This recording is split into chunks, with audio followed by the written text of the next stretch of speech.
with no remorse. Stop streaming. Read a book. Read my book. Phra Phikanet empowers Kwak.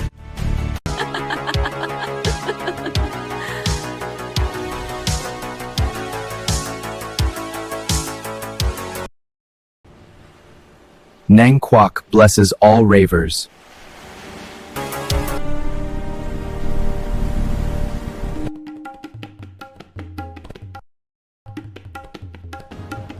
Ravers enter the God mind.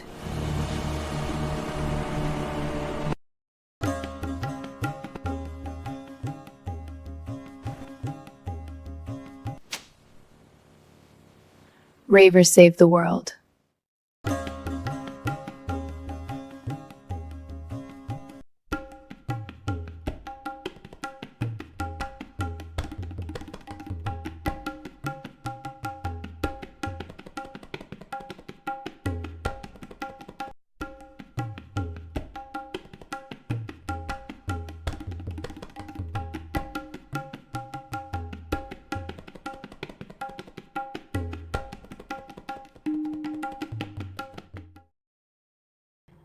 Kwak and Phra Phikanet go for a walk.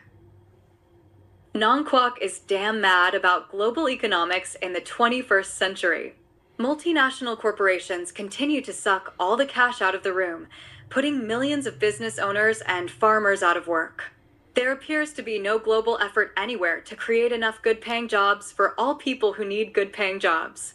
Kwak feels helpless with her inability to bring good luck to merchants and salesmen, to make sure everyone has sufficient amounts of money to bring prosperity to all people.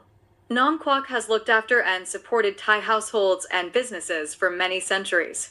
Tens of thousands of people pray to her each day for prosperity. Now, she finds she can promise nothing at all.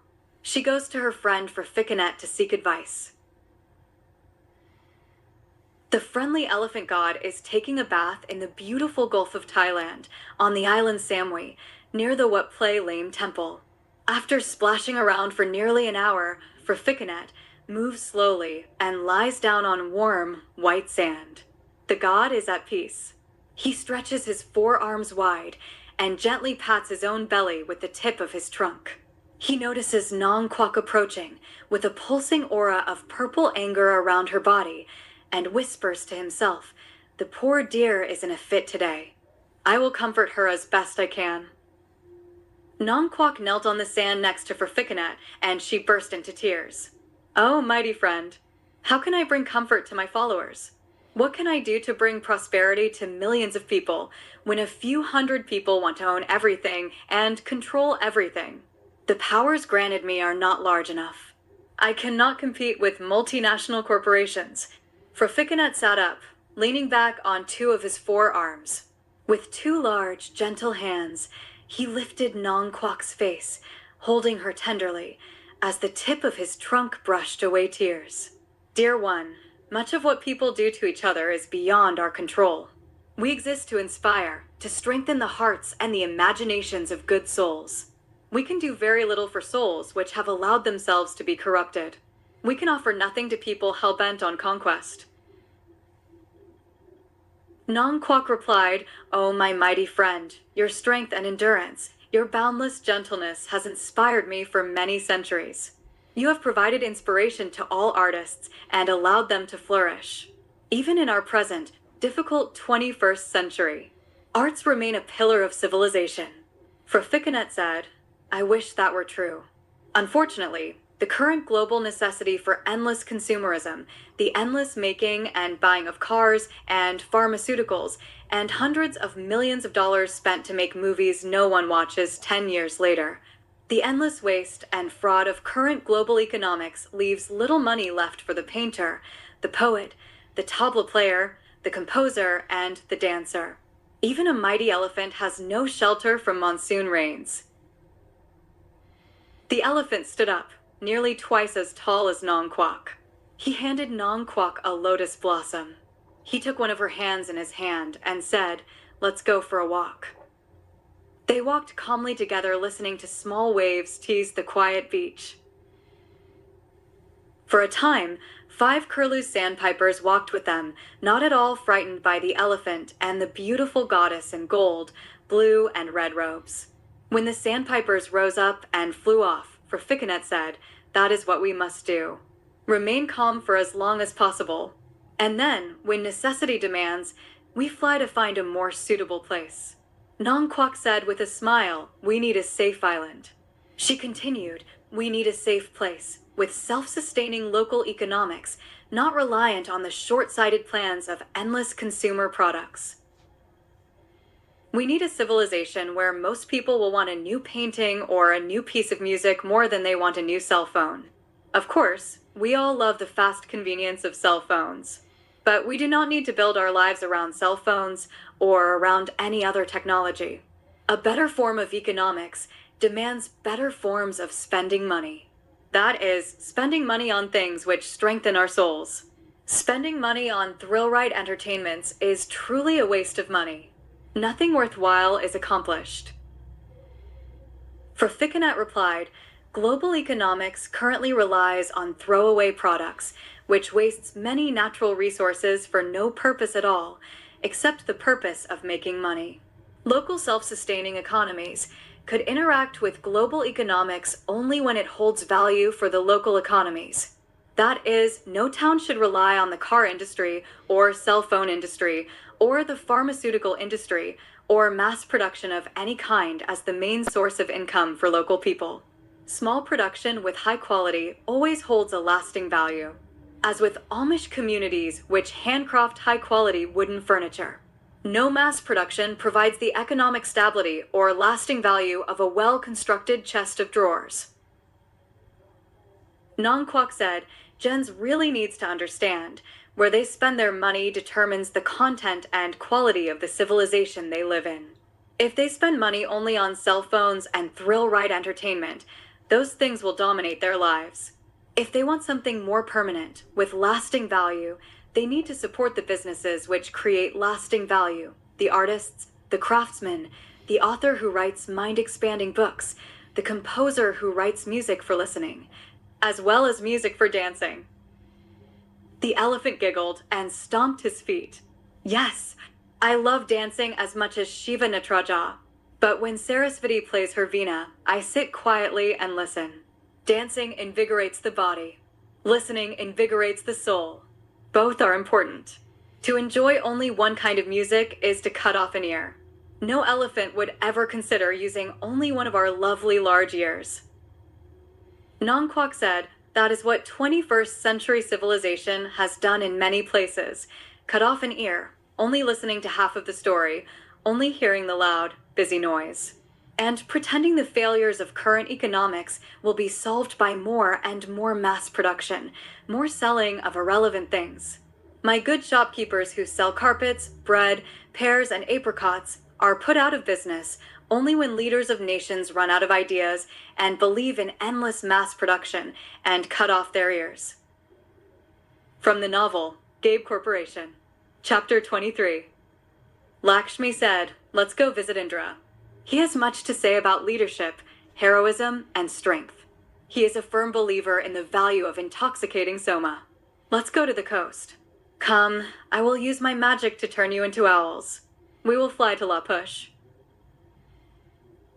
In a split-second, Brishti and Cullen became great horned owls and followed Lakshmi over the tops of trees, west to the stormy coast.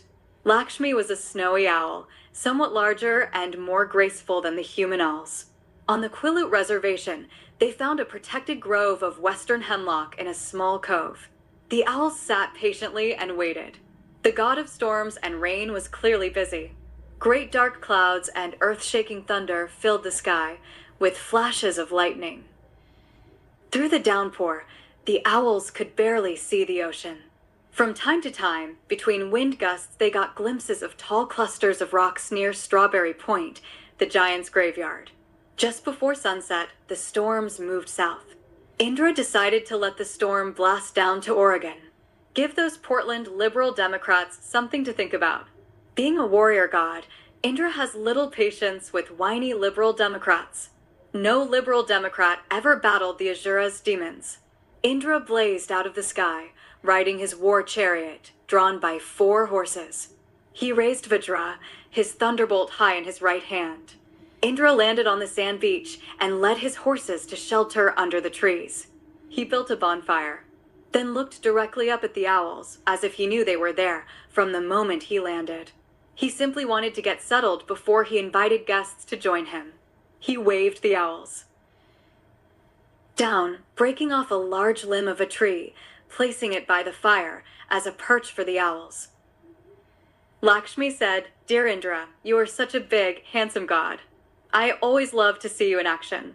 You take care of things. Get the job done with style. So very good to see you again." Indra smiled. "You are too kind. I just do what I need to do. It has been too many years since our last visit." "Where was that?" "Oh, yes, in New Orleans. I did my best to hold back those floods. Even a god has limitations." Lakshmi replied, "Oh, honey, that was far outside your control. The foolish humans caused the floods themselves." Cullen asked, "It has never been clear to me why and when gods choose to do something. Often, miraculous interventions appear completely random.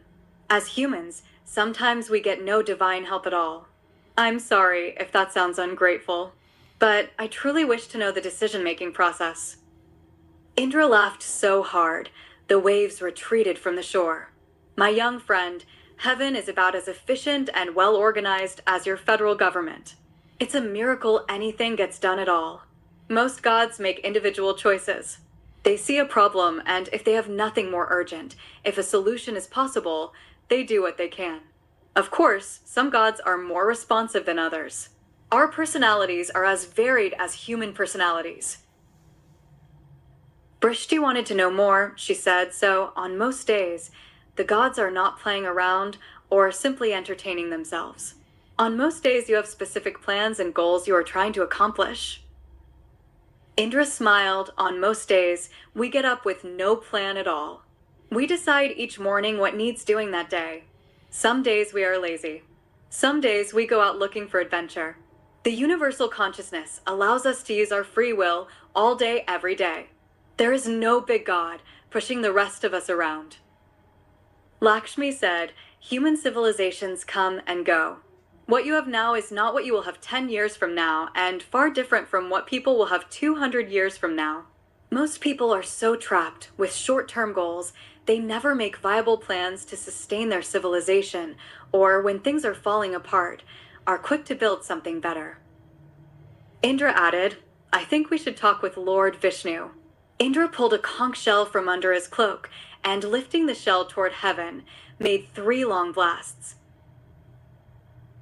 Lord Vishnu came out of the Pacific Ocean as a giant tortoise named Korm, the same avatar he had used during the Great Churning, when the gods needed the nectar of immortality.